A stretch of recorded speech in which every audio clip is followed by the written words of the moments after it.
लातूर जिल्ह्यात स्थानिक गुन्हे शाखेची मोठी कारवाई. 3,75,000 रुपयांच्या मुद्देमालासह एक आरोपी जेरबंद.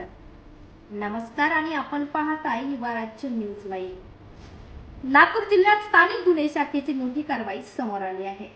चाकूर येथे पोलिसांनी टाकलेल्या धाडीत महाराष्ट्र शासनाने प्रतिबंधित केलेल्या सुगंधी तंबाखूचा तब्बल 3,75,000 रुपयांचा साठा जप्त करण्यात आला आहे.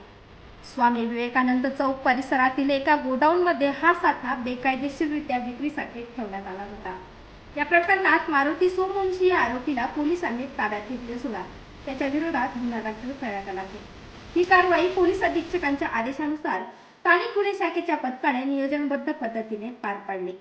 पोलिसांनी स्पष्ट केले आहे की प्रतिबंधित तंबाखूजन्य पदार्थाची साठवणूक आणि विक्री हा गंभीर गुन्हा असून अशा अवैध धंद्याविरुद्ध भविष्यातही कठोर कारवाई केली जाणार आहे. यावर लातूर पोलिसांनी नागरिकांना आवाहन केले आहे. अशा बेकायदेशीर कृत्यांपासून दूर राहा आणि कायद्याचे पालन करा.